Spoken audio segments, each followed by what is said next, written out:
All right. So in our last video, we talked about the organization of the speech as a broad overview and essentially what that kind of would look like, having an introduction, a body, and a conclusion, and what those aspects of that would actually look like in your informative and persuasive speeches, right? And I try to pick, since this week I'm picking Pokemon, I try to pick all my favorite Pokemon, and Vileplume is one of my favorites, and so is Blastoise. There's more to come, so don't worry. In any case, we're going to get into the introduction, and we're going to get into that in more detail right now. Okay, so I'm going to share my screen again, and as always, these PowerPoints are always up for you guys on Blackboard. It's going to be kind of content dense right now, but it's just kind of a lot to get over or to go through. Okay, all right, so here we go. All right, so introduction, right? The introduction of your speech and how to start it. All right, so let's begin.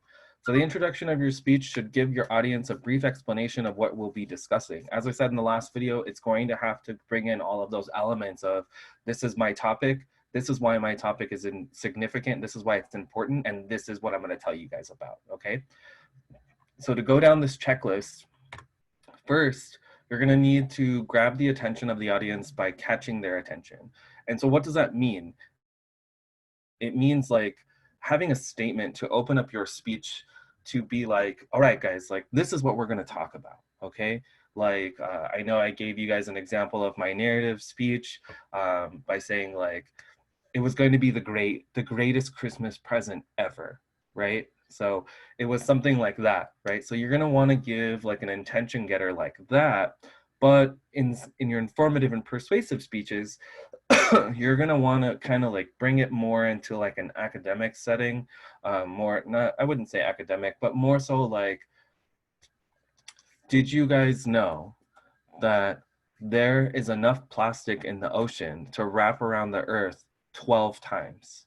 If you lined up each piece of plastic around the Earth, it could wrap around the Earth 12 times. And this is what is contributing to the acidity of our oceans. And this is why our oceans are dying. The coral reefs are dying, right? And then you would get into the speech. So you would want to start with like some significant fact about your topic, right? And if your topic is about like plastic inside of the ocean or cleaning up the ocean, you're going to want to start something like that, right? It's something environmentally prone to what catching our attention is. And like I said, there are many ways to do this, not the ones that I was able to just tell you guys right now, but relate the topic to your audience. Like, what does that mean? Like, relate the topic. So, not like most of us don't live close to a beach. So for us, we're just like, well, yeah, like the beach is kind of far. Like, I like going to the beach, but it's whatever. I could go somewhere else.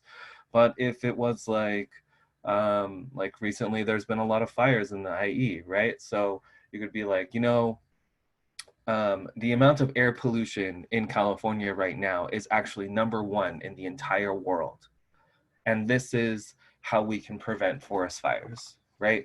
And just like kind of relate that to your topic so that it has a greater and stronger impact on them. Because if it doesn't have an impact on your audience, then they're not going to pay attention. They're not going to care.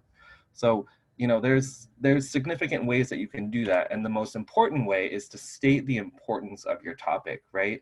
So you can state the importance of how to prevent forest fires because it's killing our environment, not only killing our environment, but it's making a lot of people sick.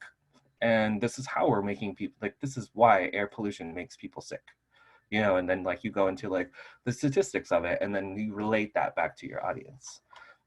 Another way to do that is startling your audience, right? Like giving them like hard facts, being like, um, you know, we need gun control in our country because just like here at CSUSB, not only 2 years ago, there was a shooting on campus.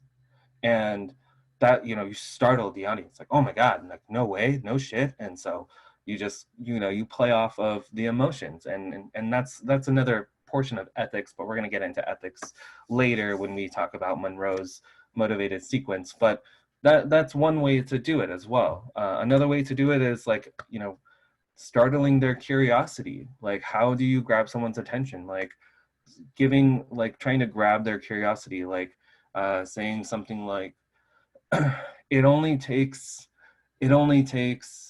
light, um, like 30 seconds to get from the sun to the earth, but our closest galaxy or our closest solar system is 2.5 million light years away. How can we still see those stars? How is that even happening? How is that even possible? And that's kind of giving like the curiosity of what that is. Another way to do it is to question your audience, like saying like, how many of you have ever thought that you would never catch an STD or an STI? Well, let me give you the latest statistics and ratios about how many of you are more susceptible of getting an STI without having contraceptive needs. And these are why contraceptive needs are necessary from blah, blah, blah, blah. You know, like bringing up sexual awareness and all these like really cool topics. Like you able to like grab the attention of your audience by giving them a question, that it actually might startle them. It might bring up their curiosity, but it's also giving them a question, right? Giving them the opportunity to like raise their hand. And if we were doing this like in class, if we were having speeches during class time, then, you know, that might be something to do. But because we're doing this on Go React and we're not really doing it like with everyone present and we're not in class for people to actually raise their hand, I would kind of avoid this because, you know, you're not going to get a quick response unless you want to pretend, and then that's cool too. Like, because like right now I have to talk to my camera just by myself and I have Bioplume, and outside of that, that's about it. So but yeah, that's, you know, that could be a way for you to, you know, bring up a question, like question your audience as well. Same thing with this one, like you can begin with a question, right? Begin with a question that might be able to get the attention of your audience. Like I said, like it might not be the best way to start your speech, only because we're not present with each other. And it's just kind of like unfortunate that we cannot be present with each other, but this would be a really, really good way to start like an introductive speech or not introductive, excuse me, informative speech or your persuasive speech, you know. So I like these forms of questioning your audience, but I would advise against it just because we're virtual right now, and it's unfortunate. But maybe in the future, if you guys ever go back to school, like, well, you'll be able to use these practices. Another really good way is to tell a story, right? Give us a narrative, right? Begin with the narrative. If you're going to start your persuasive speech or your informative speech, give us a narrative of how this actually affected you, and here's the information behind it, right? So that's a really, really good way to start with your informative and persuasive speeches, is by giving the perspective of yourself, because it is your own narrative. You're just sharing that, and then you're providing us the facts, right? So.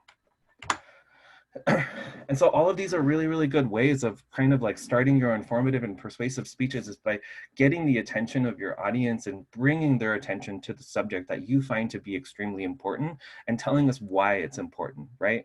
So these are just a couple of ways that you guys can start your introductive speech, is by grabbing our attention and telling us what's going on and telling us how everything is okay and good or bad or not, or, you know, so there's just so many different ways that we can begin our introduction. And so kind of keeping this in mind, I would like for you guys to kind of like mull around some ideas, maybe provide some examples of like what you would want to look like inside of your like introduction for your informative and persuasive speeches. So I'm going to stop the slideshow here. You guys should have already answered a couple of questions that I've already posed for you inside of the video, and then I think I'm just going to put a free response at the end of this one to kind of get like your take on how you feel about these methods of introducing your speeches.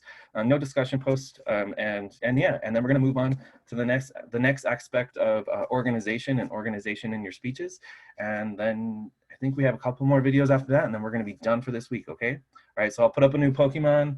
Like I said, I like water and grass Pokemon, so it's probably going to be water again, but that's just me. All right, guys, so I'll see you in the next video. Bye.